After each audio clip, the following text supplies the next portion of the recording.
ሰላም እንዴት ናችሁ? ዶክተር ዮናስ ነኝ። ዛሬ ይዤላችሁ የመጣሁት ታዋቂነትና ደስተኝነት በሚል ርዕስ ሁለት ታሪኮች ነው የምነግራችሁ። ታሪኮቹን The Subtle Art of Not Giving a Fork ከሚለው መጽሐፍ ላይ ነው የወሰድኳቸው።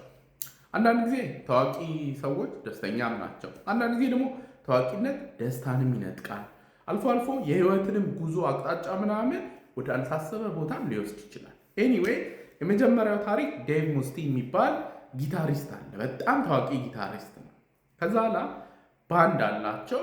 ከባንዱ ጋር ታዋቂ ሊሆኑ ሲሉ አልተመቻቸውም። እሱ በቃ አንተ ውጣበት ብለው አባረሩት።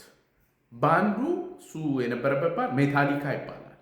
ከዛ ላ እሱ ቃል ገባ፣ እነዚህን ሰዎች እኔ ሙዚቃ ሌት ተቀን ሰርቼ ከነሱ በላይ ታዋቂ ሆናለሁ፣ በቲቪ ያዩኛል፣ ሀብታም ሆናለሁ፣ ብዙ ኮፒ እሸጣለሁ ብሎ ቃል ገባ። ከዛ ላይ ወለም ዘለም የለም፣ ወጥሮ ሙዚቃ ይሰራል፣ ግጥም ይጽፋል፣ ያቀናብራል። ከዛ በኋላ ደግሞ በጣም ታለንትድ የሆኑ ልጆችን ሰበሰበና ምርጥ ባንድ አቋቋመ። ሜጋዴት የሚባል ባንድ ነው ማለት ነው። ባንዱ ታዋቂ ሆነ። ከ25 ሚሊዮን ኮፒ በላይ ሸጡ እና የተለያዩ ቦታ ቱር ያደርጋሉ። ብዙ ገንዘብም ኖረው ማለት ነው። እንግዲህ ይሄ ለአብዛኛው ሙዚቀኛ በቃ ትልቅ የሚገርም ሰክሰስ ነው። ችግሩ ግን ምንድን ነው? ዴቭ ሙስቴን ሜታሊካ ባንዶች አሳያቸዋለሁ ብሎ ነው የተነሳው ሞቲቬሽኑ። ከዛ ሲያይ እሱ ትልቅ ደረጃ ደርሷል። ሜታሊካ ግን ሌላ ታሪክ ውስጥ ገብቷል። 180 ሚሊዮን ኮፒ ነው እነሱ ደግሞ ይሸጡት። በጣም ታዋቂ ናቸው። ስለዚህ እሱ ደስተኛም ማነው ሰክሰስፉልም ቢሆን ግን ደስተኛ ግን አልነበረም ጭራሽ። ሁሌ በቃ እንዳዘነ ነው። ሌላ ታሪክ ደግሞ ልንገራችሁ። እንግሊዝ ውስጥ እንግዲህ የነበረ ቢትልስ የሚባል ባንድ አለ።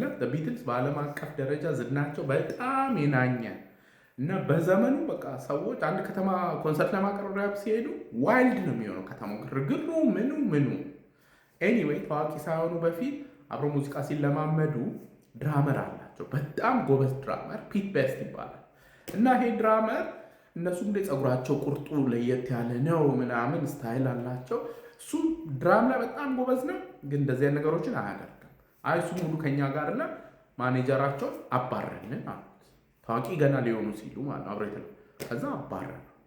ከዛ በሚቀጥለው ጊዜ ያ ባንድ ቢትልስ በጣም ታዋቂ የሆነ ፒት ቤስት በጣም አዘነ። በቃ መጠጣት ምናምን ጀመረ።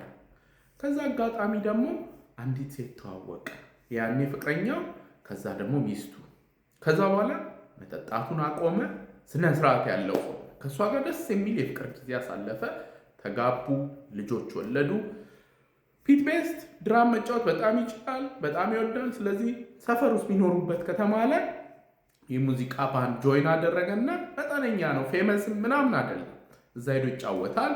ቅዳሜና እሑድ ከቤተሰቦቹ ጋር ደስ የሚል ጊዜ ያሳልፋል። ከዛ በኋላ እንግዲህ ወደፊት አድርጋችሁ ስትመለከቱት ፒት ቤስት ታዋቂ አልሆነም፣ ግን በጣም ደስተኛ ሆኖ ነበረ።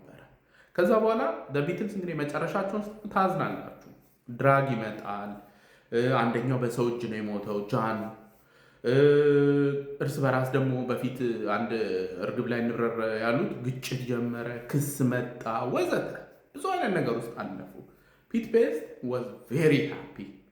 ታዋቂ አይደለም፣ ሎኪ ላይፍ ነው ያለው። ከዛ በኋላ ፒት ቤስት እንግዲህ ሪያላይዝ ያደረገው በህይወት ውስጥ ዋጋ ምን ሰጣቸውና በጣም አስፈላጊ የሚባል ለካ ከታዋቂነት በላይ ለካ ቤተሰብ የሚባል ነገር አለ። ከገንዘብ በላይ የተረጋጋ ሰላማዊ ህይወት የሚባል አለ።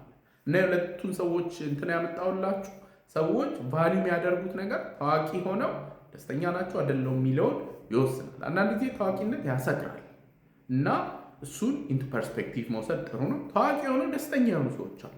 አንዳንድ ጊዜ ደግሞ ታዋቂ መሆናቸው የህይወታቸውን አቅጣጫ ወዳልፈለጉበት ቦታ የወሰዳቸው፣ ከዛ በኋላ ህይወታቸው ደግሞ ከኮር ቫሊዩስ ወይም ደግሞ ከዋና እሴታቸው ያንሸራተታቸውም ሰዎች አሉ።